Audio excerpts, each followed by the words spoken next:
Today, I'm going to share 10 different miso soup ideas with you all. At the end of the video, I'll introduce some onigiri recipes that go perfectly with miso soup, so please stay tuned until the end. First, let's make chicken meatball miso soup. This soup is absolutely delicious with the chicken flavor melting into the broth. It's also low calorie and high protein, making it perfect for those on a diet. You can use any vegetable for this soup, but today I'm going to use bok choy and carrots. The key to making this meatball is adding garlic. I have some shiso left in the fridge, so let's add that too. You can also add parsley or any other herbs you like. Today I'm using ground chicken breast, which is low in fat. You can also use ground pork if you prefer. Let's add grated ginger, oyster sauce, sugar, and soy sauce to this. Mix it well. Meatballs can be simply seasoned with just salt and pepper. Adding soy sauce and oyster sauce gives them a rich flavor and makes them incredibly delicious. Next, let's put water and carrots in a pot and bring it to a boil. For detailed ingredients and measurements, please refer to the description box. Also, please check the description box for a list of recommended miso paste and dashi powder products that you can purchase. Once the carrots are slightly softened, add the meatballs to the boiling pot. Since this meat has a lot of moisture, it's difficult to shape it by hand, so it's easier to use 2 spoons like this to form round shapes. In Japan, miso soup without meat is more common, using vegetable or tofu instead. But this chicken meatball miso soup is highly recommended as you can get protein along with the vitamins and fiber from the vegetables. I know it can be difficult to make a nutritious meal quickly when you're busy, so please give this a try. Once the meatballs are cooked, add the bok choy. Cook this for about a minute. Once the bok choy is nicely softened, turn off the heat. Let's add the miso here. It's said that the flavor of the miso is less likely to be damaged if you add it after turning off the heat, although it's fine to add the miso and then cook it. I'm using this miso today. This miso madara is perfect for scooping out about 2 tablespoons of miso. The other side can measure 1 tablespoon. As a general rule, 1 serving of miso soup uses about 1 tablespoon of miso. This miso contains dashi made from bonito flakes and kombu. You can use any type of miso. In later recipes, I'll also introduce miso that doesn't contain dashi, so please check that out as well. By the way, this is a reduced salt miso with about 20% less salt. Even with 20% less salt, I'm really satisfied with the taste, so I use it lightly. The salt content of miso varies greatly depending on the brand and type, so you should adjust the amount of miso to find your preferred level of saltness. Finally, sprinkle some sesame seeds on top, and it's done! A delicious chicken meatball miso soup with a hint of garlic aroma is now ready! Next, let's make okra and egg drop miso soup. First, let's prepare the okra. Okra has tiny hairs on its surface, so we'll rub it with salt to remove them. It might not be completely removed, but this will improve the texture. If you're using okra for a salad instead of soup, you'd leave it salty for about a minute and then boil it directly. But since we're putting it in soup today, we'll rinse off this salt. Let's leave it for 1 minute. While we wait for 1 minute, let's prepare the eggs. Today we are going to enjoy the combination of eggs and okra, so let's prepare the beaten eggs as well.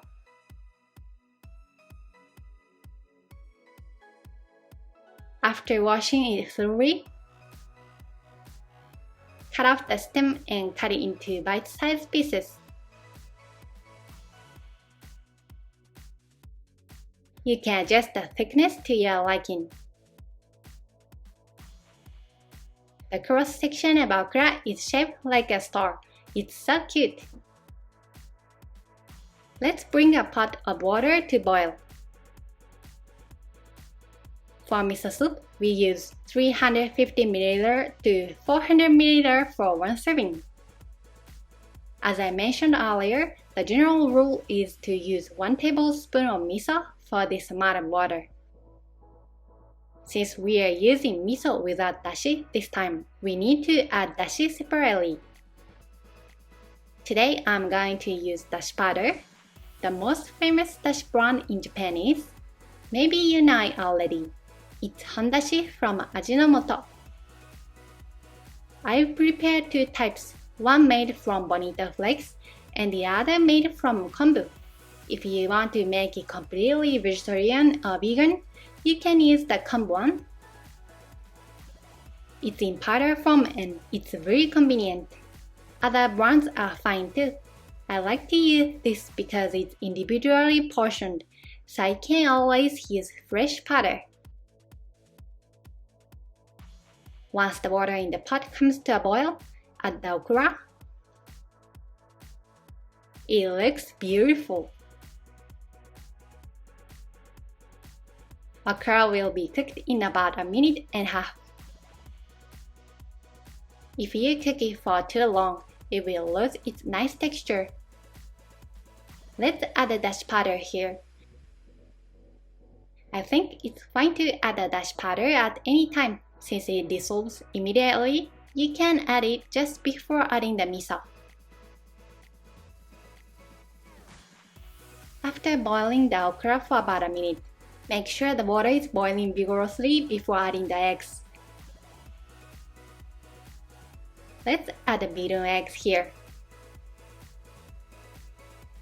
If it's boiling vigorously, the soup won't become cloudy and will have a beautiful appearance.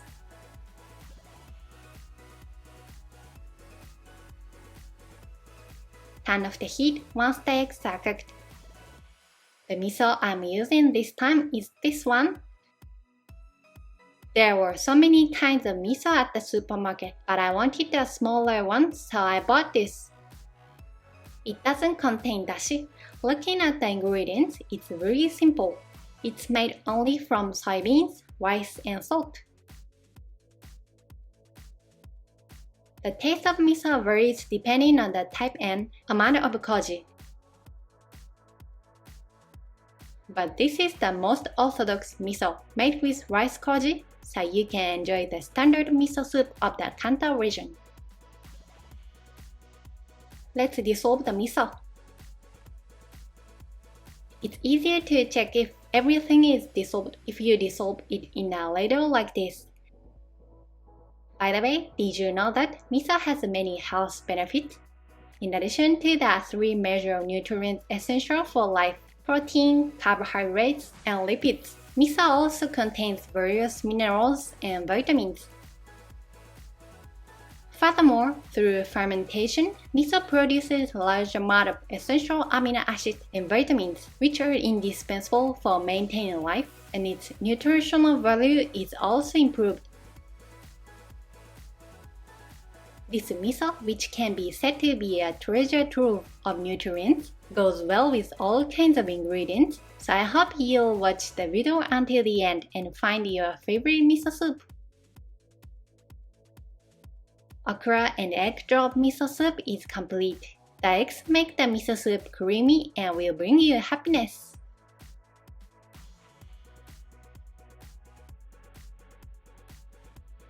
Next, let's make a daikon and fried tofu miso soup.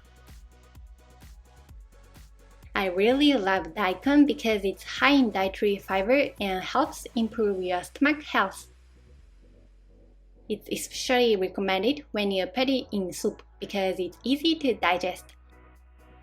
It's very popular in Japan as a miso soup ingredient, so I hope you'll give it a try.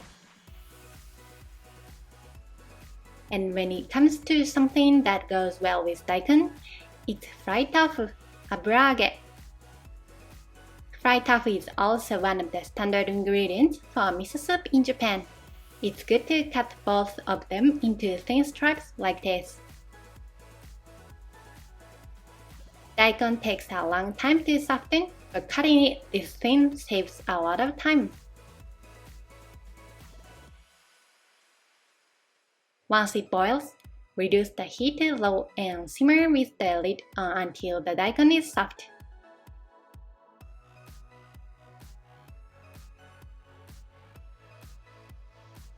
Add the dashi powder and stir.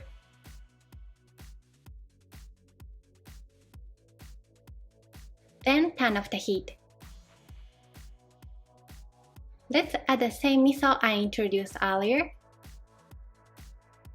I mentioned that the taste of miso is determined by the type and amount of koji, but there are 3 types of koji used in miso making. First, the most common is rice koji, then barley koji, which is often used in Western Japan, and finally soybean koji, which is often used in the Tokai region. So what is koji? It's a substance made by cultivating microorganisms, mainly molds such as koji mold on steamed grains such as rice, barley, and soybeans. Miso made with a large amount of this koji has a milder flavor. Conversely, miso with a small amount of koji will be saltier. Also, rice koji, barley koji, and soybean koji all have different tastes, so it's fun to compare them. I encourage you to look for different types of miso online or at Asian stores. Finally, top it with green onions and our daikon and fried tofu miso soup is complete.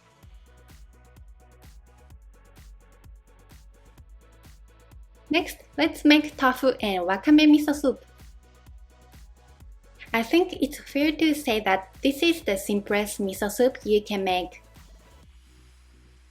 We'll use dried wakame like this.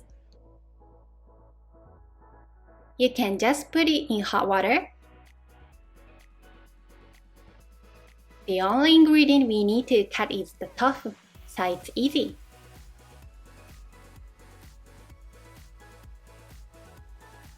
Put water in the pot. Bring it to a boil.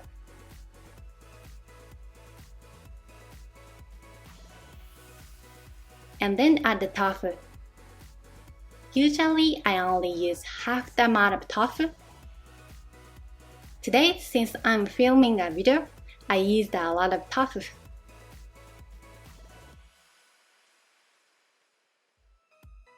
When you add the tofu, the temperature of the water will drop slightly, so wait for it to boil again before adding the dried wakame. After adding the wakame, simmer for 1 to 2 minutes. I'll use the dashi powder again. Once the wakame has simmered for a bit, turn off the heat. You can finish it by adding miso now. But if you're making other dishes, I prefer to leave it like this for a while to let the residual heat make the wakame very soft.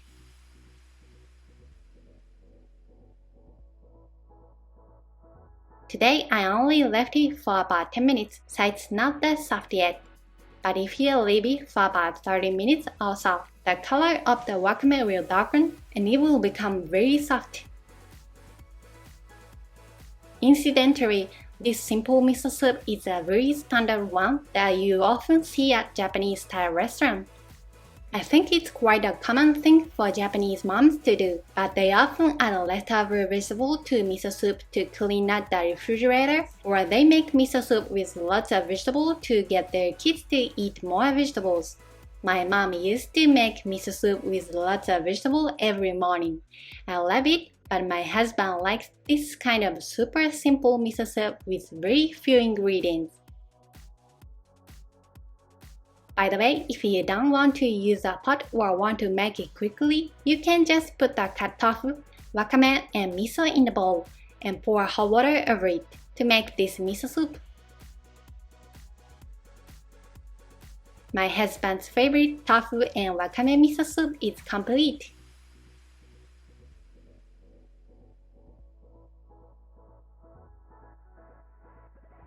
Next, let's make kabocha miso soup. Autumn is just around the corner, so it's the perfect season for kabocha. I love using kabocha in salad or croquette, but it's also really delicious in miso soup. Let's cut the kabocha into small pieces so it cooks easily. Onion goes really well with kabocha. Speaking of these two ingredients, if you puree them with a hand mixer and add milk, you can make kabocha soup. But with miso soup, you don't need a hand mixer or milk or cream, so it's easy and healthy. Come to think of it, when we talk about autumn vegetable, sweet potatoes come to mind too. I'm not using them in today's video, but miso soup with sweet potato is also really delicious, so please try it.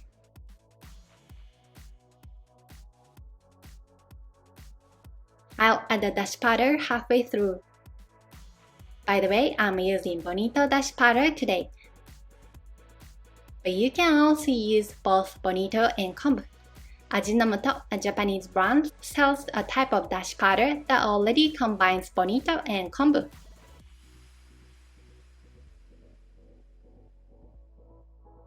The reason why there are multiple types of dashi is that bonito dashi contains inosinate, a type of umami component, while kombu contains a different type of umami component called glutamate. When these umami components are combined, they create a synergistic effect, and it's said that the umami is multiplied, not just added. I might try buying a dashi powder that contains both next time. I know that using real kombu and bonito flakes to make dashi is more authentic. But it takes time, effort, and money, so I think dashi powder is the most efficient. I'd like to try a slightly unusual topping for this miso soup. Cheese and black pepper.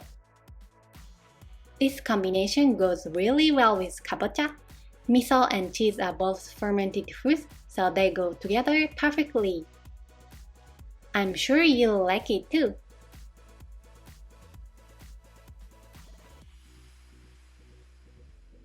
Next, let's make Tonjiru.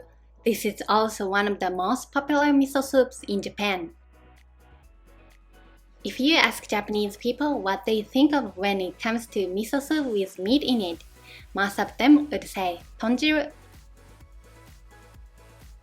Ton means pork and jiru means soup. The vegetables we use are root vegetables like daikon, carrots, and gobo. Earlier, I introduced a super simple miso soup with wakame seaweed and tofu, but this one is the complete opposite. It's characterized by having a lot of ingredients. In addition to these vegetables, you can also add tofu and konjac. And adding a little onion might add sweetness. I forgot to buy konjac today, so I didn't add it. And the main ingredient is pork. It's essential to use pork with fat, like pork loin or belly pork. This fat adds umami and sweetness to the soup and is really delicious. Since gobo take a long time to soften, we'll boil the vegetable and water in the pot first.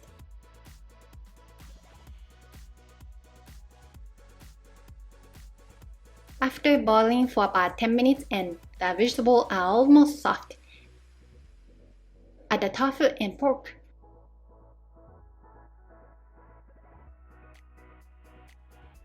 This is optional, but you can pour about 1 tablespoon of sake over the pork. This will help remove the smell of the meat and add depth to the soup.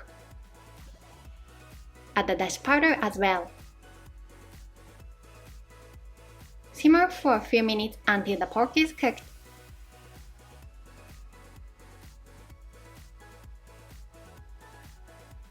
When you add the meat, scum like this will appear, so remove it.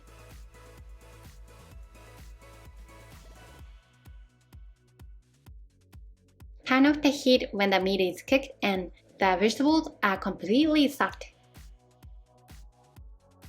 Dissolve the miso. My husband likes simple miso soup, but he says he likes this tonjiru more like a main dish than a soup. Since it has meat in it, it's like a hearty soup and you could almost make it the main dish. Since there are so many ingredients, I added a little water halfway through. So I thought 2 tablespoons of miso might be a little less, so I added a little barley miso. Adding 2 types of miso adds depth of flavor. By the way, this barley miso has a lot of barley koji, so it's very mild. Top it with green onion and sprinkle some shichimi togarashi. The flavor of this shichimi goes perfectly with this soup.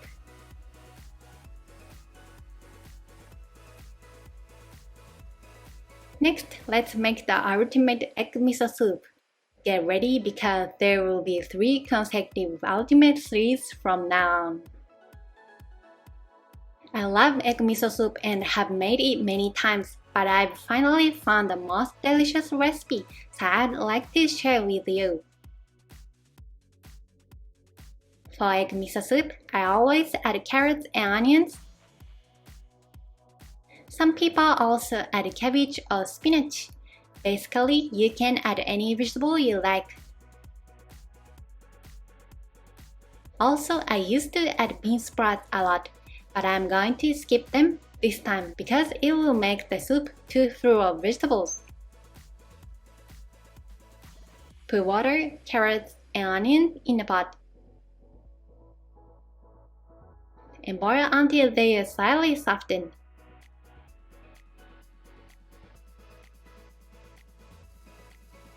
I didn't used to add wakame seaweed before, but I realized that adding just a little bit makes it so much tastier because of the dashi flavor from the wakame. Make sure the water is boiling before adding the wakame. Let's add the dashi powder here as well. Simmer for a while.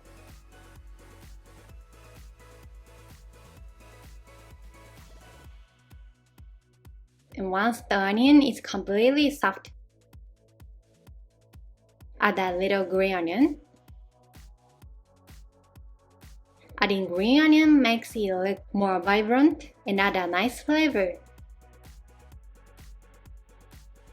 Do you prefer your onion crispy or soft? I love them soft and tender because they are so sweet. Bring the soup back to a boil and then carefully crack the eggs into it. If you are adding 2 eggs, it's a good idea to crack them a little apart.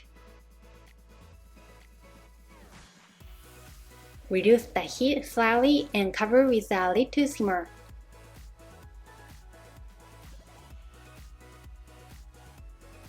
If you simmer for about 2 minutes, the yolks will be perfectly soft boiled. Turn off the heat and add the miso. This is also a well-balanced soup with plenty of protein, just like the chicken meatball miso soup and Tonjiru that I introduced earlier. It's perfect for breakfast because it has eggs. You could have this with onigiri or bread for breakfast, and that would be a complete meal.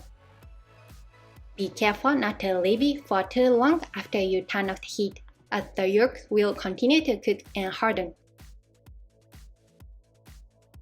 The wakame and green onions add a nice accent, making this the best egg miso soup ever.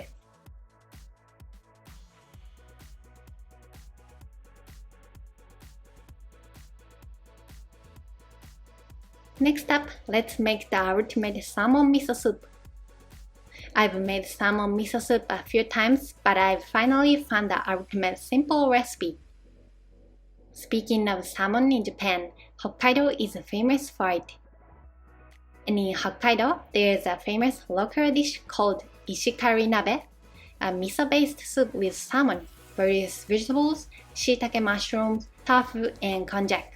You can make it with lots of ingredients like this local dish.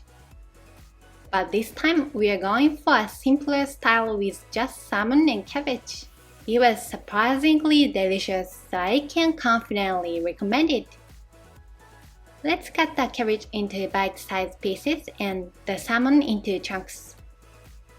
Japanese salmon has a lot of bones. You have to be very careful when eating it. And let's pour some sake over the salmon here. This is the secret to making delicious salmon miso soup. Put the cabbage and water in the pot and boil.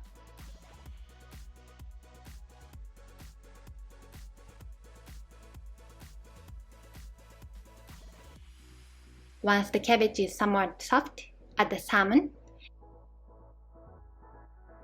Add the salmon with the sake stain on it. Just don't add the sake that remains in the tray. Using sake removes the fishy smell and adds depth and umami to the soup. You can use cooking sake, but I'm using regular sake for drinking.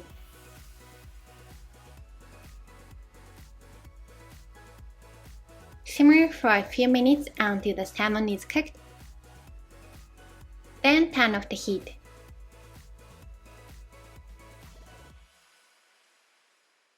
I'm using miso with dashi in this one, so I'm not using dashi powder. Stir carefully so that the salmon doesn't fall apart. I think it would be delicious to add just a little butter. It would be like a miso ramen soup. If you add a little more miso and some ramen noodles, it will almost be like miso ramen. This is a really addictive soup.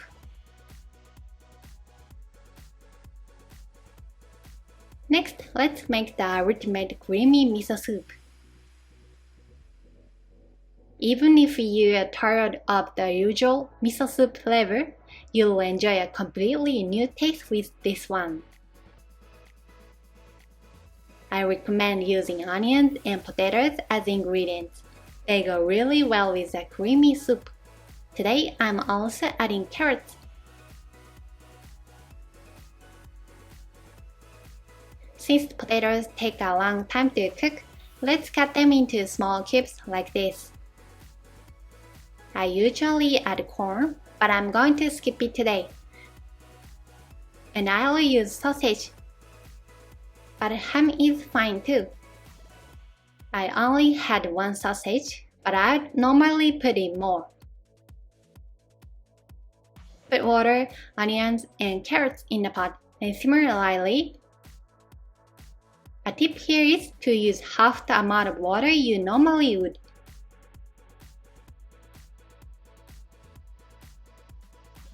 Once it boils, add the potatoes and sausage. Cover and cook until the potatoes are soft. Once the potatoes are soft, add the soy milk. You can choose between soy milk or regular milk, whichever you prefer. Both are really delicious. Incidentally, although it's completely different root from creamy, the combination of half water and half tomato juice is also delicious. Tomatoes and miso go really well together. Let's taste the potato. It's cooked perfectly. Simmer until the soy milk comes to a gentle boil. Finally, let's add some cherry tomatoes. The red color makes it look cute. When the soup comes to a slight boil, turn off the heat. Dissolve the miso. I'm using miso with dashi again this time. By the way, I would like to talk a little about how to preserve miso. This applies to any type of miso, but miso doesn't become completely hard even when frozen. It stays soft. Basically, miso can be refrigerated, but freezing is also recommended. Actually, it can be easily dissolved in hot water as soon as it's taken out of the freezer without any need to thaw it.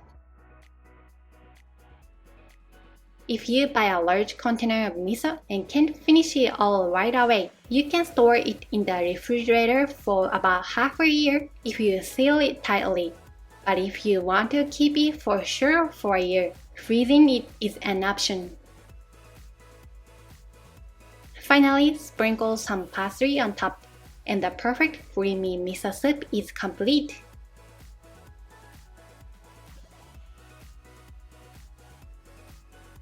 For the last miso soup, we'll make rich and spicy chicken miso soup.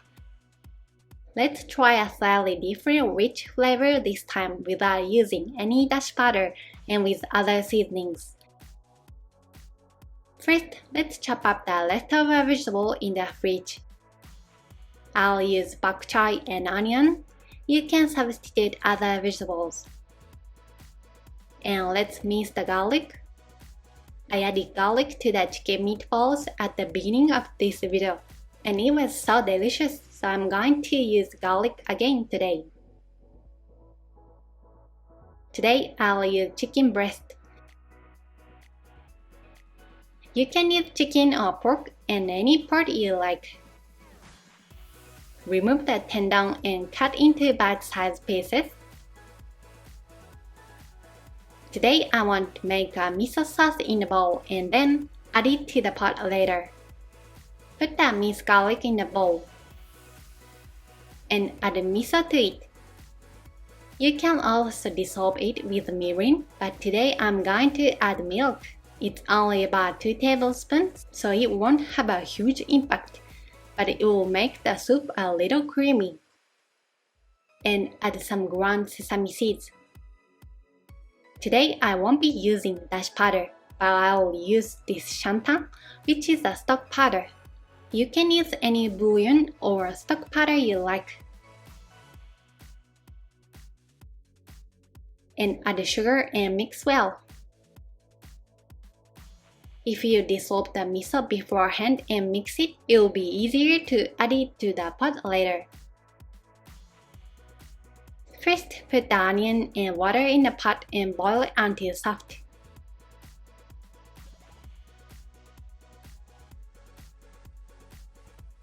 Once the onion is somewhat soft, add the chicken to the boiling water.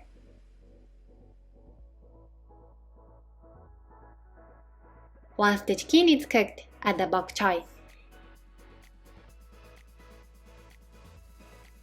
Add the sauce we made earlier.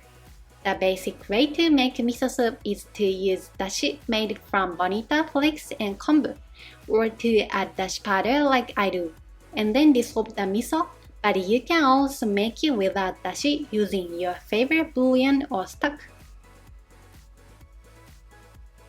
Finally, add some chili oil to finish. Miso ramen is often made spicy, like spicy miso ramen. and it's popular, but you can also add spiciness to miso soup like this. That's all for the miso soup recipes for today. But now I want to share 2 delicious onigiri recipes that I've been really into lately. First up is the Devilishly Addictive Onigiri. This is called Akuma no Onigiri in Japanese, and it went viral a while ago. The biggest feature is using tempura bits. You can make tempura bits yourself. Just mix flour and water in a 1:1 ratio and drop them one by one into hot oil to fry. I bought these tempura bits at the supermarket. I bought them when I made takoyaki, and since I had some left over, I'm going to make an incredibly delicious onigiri with them. Let's mix these tempura bits with some mentsuyu. The combination of tempura bits and mentsuyu is just amazing. If you don't have a mentsuyu, you can make it by mixing soy sauce and mirin in a 1:1 ratio and adding a little dashi powder. The tempura bits are crispy, so let's mix them with the mentsuyu to soften them a bit. Mix that into some slightly cooled rice. And add finely chopped red pickled ginger. Be sure to pat dry with paper towels before adding ginger. Add some aonori. Finally, add finely chopped green onion and mix well. I was a little curious, so I looked into the origin of this Devilishly Addictive Onigiri, and it was interesting. Apparently, it was invented by a cooking team member of the Antarctic Observation Expedition to reduce food waste. They made it with leftover tempura bits, aonori, and tempura sauce. In the harsh Antarctic environment, the high calories from the tempura bits must have been welcomed. I think the name Devilish means it's devilishly delicious and addictive. I used an onigiri mold to make a nice triangle shape. I hope you enjoyed this onigiri along with the miso soup I introduced today. The next onigiri to be introduced is perfect yaki onigiri. First, let's mix the cooked rice with some seasonings. We'll add soy sauce, mirin, sesame oil, dashi powder, and sesame seeds. Mix it well. I've tried making yaki onigiri many times in my life, but my husband said this was the best one he's ever had at home. He even said it tasted like it came from a restaurant. When making yaki onigiri, a common way is to shape the plain white rice into onigiri without any seasoning, and then grill it in a fry pan, coating the surface with soy sauce or butter soy sauce at the end. But I think it's 10 times more delicious if you mix the seasonings into the rice beforehand. Once it's well mixed, let's use the onigiri mold to make triangular onigiri. Since the mold alone might be a bit unstable, let's shape it with our hands to make it firm. Grill it in a toaster oven for about 4 minutes on each side for a total of 8 minutes. You can also grill it in a fry pan.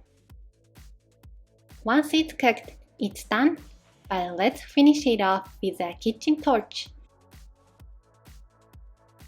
If you have one of these, lightly turning the surface will make it incredibly flavorful. Flip it over and lightly toast the other side as well. In Japan, it's a common practice to enjoy onigiri and miso soup like this, to finish off a meal with drinks and appetizers at an izakaya. I'm so happy if you all enjoyed the various types of miso soup and onigiri. Thank you so much for watching our video. Please subscribe to our channel. If you are already a subscriber and would like to support our channel, please join our membership. Membership feedback will be reflected in content creation. See you in the next video.